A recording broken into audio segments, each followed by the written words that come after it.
మీ business ఏదైనా మీ ఊర్లో promotion చేయాలంటే అది సుమన్ టీవీతోనే సాధ్యం. ఇప్పుడే సంప్రదించండి.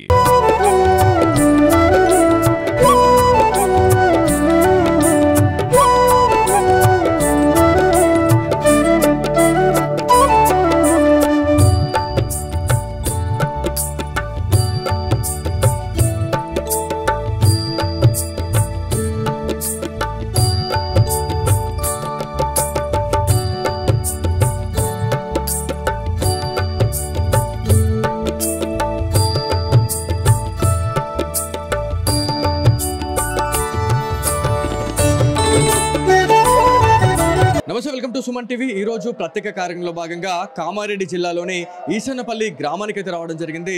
స్వామివారి నిజరూప దర్శనాన్ని చూపించడానికి అయితే వచ్చినాం. సో కాలభైరవ స్వామి వందల ఏళ్ళ వేల ఏళ్ళ చరిత్ర కలిగిన ఆలయానికి అయితే మనం ఇక్కడికి రావడం జరిగింది. స్వామివారు స్వయంభూగా ఇక్కడ వెలిసారు అని చెప్పేసి మనకు పురాణాలు చెప్తా ఉన్నాయి. సో ఇందులో భాగంగానే మనం ఇక్కడికి వచ్చినాము. కార్తీక పౌర్ణమి నాడు ఏదైతే ఈ బ్రహ్మోత్సవాలు అనేటివి స్టార్ట్ అవుతాయి. 3 రోజుల పాటు కూడా అంగరంగ వైభవంగా స్వామివారి బ్రహ్మోత్సవాలు జరుగుతాయి. ఇక్కడ 1,00,000 దీపాలంకరణ మహోత్సవం కూడా అంగరంగ వైభవంగా జరుగుతుంది అనేది మనందరికి తెలుస్తూ ఉంది. సో లోపలికి వెళ్దాము, స్వామివారి దివ్య దర్శనాన్ని అయితే మనం దర్శించుకుందాం.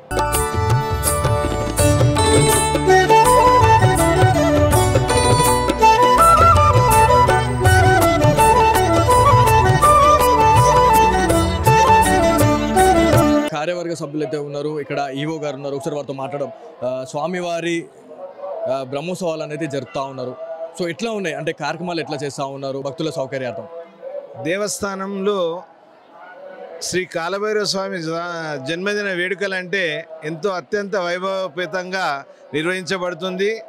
ప్రతి సంవత్సరం కన్నా వచ్చే సంవత్సరం ప్రతి సంవత్సరం ఇంకా ఎక్కువ అభివృద్ధి చెంది భక్తుల సహకారంతో మళ్ళీ గ్రామస్తుల సహకారంతో దేవాలయం దినదినాభివృద్ధి చెందుతుంది.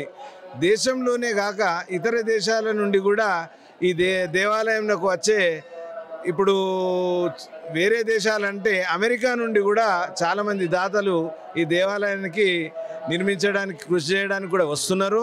ఎందుకంటే ఈ యొక్క రాష్ట్రంలోనే కాక దేశంలో ఏకైక కాలభైరవ క్షేత్రం ఇది ఒక్కటే దేవాలయం స్వయంభూగా. ఎందుకంటే వేరే దేవాలయాలు ఎక్కడైనా స్వామివారికి శివాలయాలుగా ఉపాలయాలుగా ఉంటాయి. ఈ స్వామివారు స్వయంభూగా వెలిసినందున స్వామివారి ఎత్తు 9 ఫీట్ల ఎత్తుతోటి ఉండే. గతంలో స్వామివారి వెనక ఇక్కడ ఏమి అడవి ప్రాంతం లెక్క ఉండేది. ఈ యొక్క దేవస్థానము 25 సంవత్సరాల క్రితం నిర్మాణం చేసిన తర్వాత దినదినాభివృద్ధి భక్తుల సహకారంతో ఎంతో అభివృద్ధి చెందింది. దేవస్థానంను రాష్ట్రంలోనే కాక 4 రాష్ట్రాల నుండి స్వామివారిని దర్శించుకొని ఎంతో ఆహ్లాదకరంగా ఆనందంగా ఉన్నారు. స్వామివారిని కొలిస్తే తలిసే విధంగా స్వామివారి యొక్క మహిమ అత్యున్నతంగా ఉంది. ఇక్కడ స్వామివారి జన్మదిన వేడుకల్లో భాగంగా ప్రతి ఏటా కూడా బ్రహ్మోత్సవాలు అనేటివి అంగరంగ వైభవంగా జరుపుతూ ఉంటారు ఇక్కడ గ్రామస్తులు. సో ఈసన్నపల్లి గ్రామంలో స్వామివారి స్వయంభూ అవతారాన్ని దర్శించుకునేందుకు కూడా వివిధ జిల్లాల నుంచి వివిధ దేశాల నుంచి చాలామంది భక్తులు వస్తున్నారు అనేది మనకు తెలుస్తూ ఉంది. ఇక్కడ 1,00,000 దీపాలంకరణ అయితే చేస్తూ ఉన్నారు. చిన్న పెద్ద అనే తేడా లేకుండా ప్రతి ఒక్కరు కూడా దీపాలంకరణలో భాగస్వాములే. ఇక్కడ స్వామివారి సేవలు అయితే ఉన్నారు. ఒకసారి వారితో మాట్లాడడం. మేడం, ఎక్కడి నుంచి వచ్చారండి మీరు? ఎక్కడి నుంచి వచ్చారా? కామారెడ్డి. ఇక్కడేనా? ఓకే. ఎన్ని సంవత్సరాలుగా వస్తున్నారు? ఇది ఫస్ట్ టైం. ఎట్లా తెలిసింది అంటే ఇక్కడ స్వయంభూ కాలభైరవ స్వామి దేవాలయం ఉందని మీకు ఎట్లా తెలిసింది? అంటే ఇంతకుముందు 2 టైమ్స్ టెంపుల్కి విజిట్ చేసిన, ఆల్రెడీ 2 టైమ్స్. ఇట్లా బర్త్డే ఇట్లా జరుగుతుంది అని చెప్పి నాకు ఇవాళనే తెలిసి. స్వామివారి బర్త్డే సెలబ్రేషన్ గురించి మీరు ఇక్కడికి రావడం జరిగింది, అంతేనండి? ఎవరెవరు వచ్చారు? మా వదిన, మా ఫ్రెండ్స్. మీరు ఎక్కడ అండి?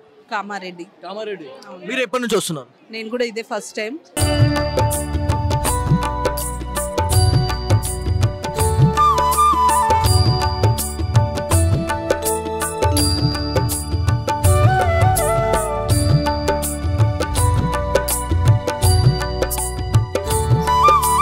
స్వామివారి బ్రహ్మోత్సవంలో భాగంగా ప్రతి ఏటా కూడా స్వామివారి సేవలో అయితే ఈ గ్రామస్తులు ఉంటారు.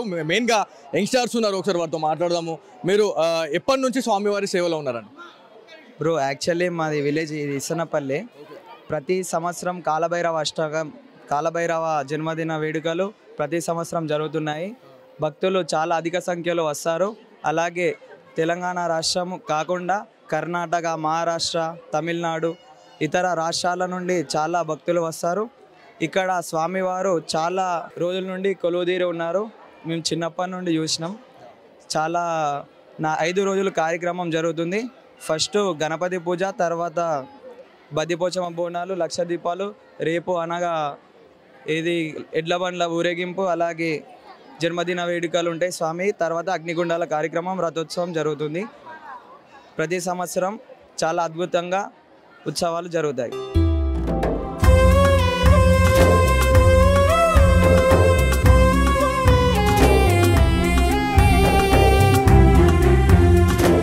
గ్రామస్తులు కూడా ఉన్నారు, ఒకసారి వారితో మాట్లాడదాము. అమ్మ ఎప్పటి నుంచి వస్తున్నారు అమ్మ ఈ టెంపుల్కి?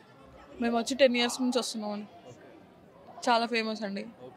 సో కోరిన కోరికలు తీరుతున్నాయా? చాలా చాలా అంటే స్వయంభూ దేవుడిగా మనకి పేరుంది కాలభైరవునికి.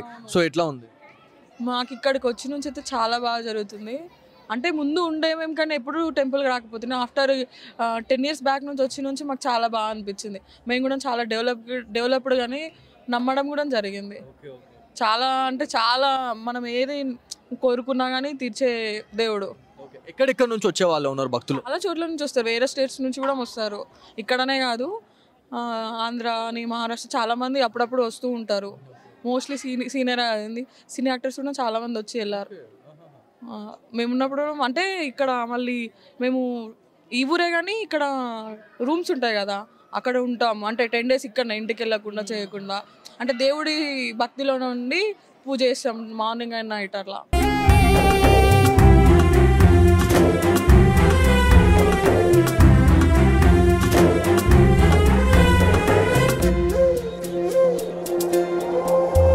శ్రీ కాలభైరవ స్వామి ఆలయానికి చాలా మంది అయితే వివిధ ప్రాంతాల నుంచి అయితే వస్తున్న వాళ్ళు అయితే ఉన్నారు. సో మనతో భక్తులు ఉన్నారు, ఒకసారి వాళ్ళతో మాట్లాడడం. అమ్మ మీరు చెప్పండి, సో ఆలయం గురించి, ఈ ఈసన్నపల్లి విలేజ్ గురించి కూడా చాలామంది చాలా రకాలుగా మాట్లాడుతూ ఉన్నారు. అసలు ఈ గ్రామంలో స్వామివారు స్వయంభూగా వెలిసారు.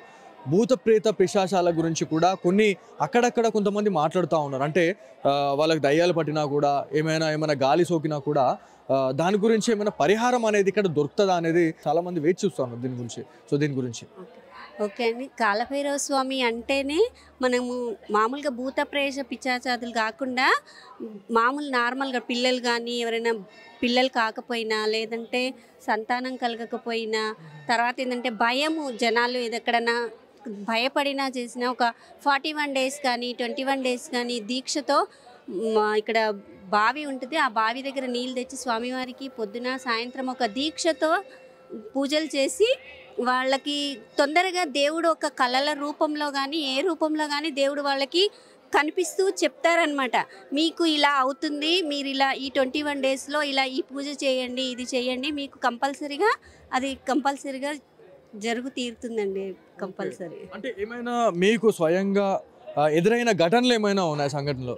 తప్పకుండా అండి. ఇక్కడ ఏంటంటే చాలామంది అక్కడ మొక్కు కడతారండి, కొబ్బరికాయ కట్టేసి వాళ్ళ అయిన తర్వాత మొక్కు తీర్చుకోవడానికి వస్తారు. అలా చాలామందికి పిల్లలు కలగడం కానీ, పెళ్ళిళ్ళు కానీ అవి తప్పకుండా జరుగుతాయి. మెయిన్గా ఏంటంటే కాలభైరవ స్వామి ఈ భయము, ఈ భూత పేతాలు అవి వచ్చినప్పుడు వాళ్ళకి చాలా ఎట్లాంటి పరిస్థితుల్లో వస్తారంటే వీళ్ళకి అసలు వాళ్ళకి బయట ప్రపంచాన్నే మర్చిపోయేంత స్టేజ్లో వచ్చినా కూడా తొందరగా ఇక్కడ వచ్చి ఒక 3 రాత్రులు కానీ, ఒక 5 రోజులు కానీ, 11 రోజులు కానీ వాళ్ళు దీక్షతో, చాలా కట్టుదిట్టమైన దీక్షతో, బ్రహ్మచర్యము, తర్వాత ఒంటిపూట భోజనము అలా చేసి దీక్షతో మళ్ళీ చాలా మట్టుకు మంచిగా అయ్యి వాళ్ళు హెల్తీగా మళ్ళీ వెళ్ళిపోతారండి గుడికి. అంటే ఎక్కడెక్కడ నుంచి వచ్చిన వాళ్ళు ఉన్నారు మీరు విన్న దాంట్లో? చాలా మంది అండి. ఇక్కడనే కాదు, మన తెలంగాణ, ఆంధ్ర కానీ ఇప్పుడు మరీ ఎక్కువగా కాలభైరవ స్వామి గురించి ఈ చుట్టుపక్కల మీడియా కానీ అది ప్రచారంతో ఈ గుమ్మడికాయ దీపాలు కానీ, అమావాస్య, పౌర్ణమి చాలా వచ్చి దీపాలు వెలిగించుకోవడము, చాలా మట్టుకు నివారణ మాత్రం కంపల్సరీగా దేవుడు ప్రత్యక్షంగా చాలా మందికి చూపించిన సందర్భాలు ఉన్నాయండి.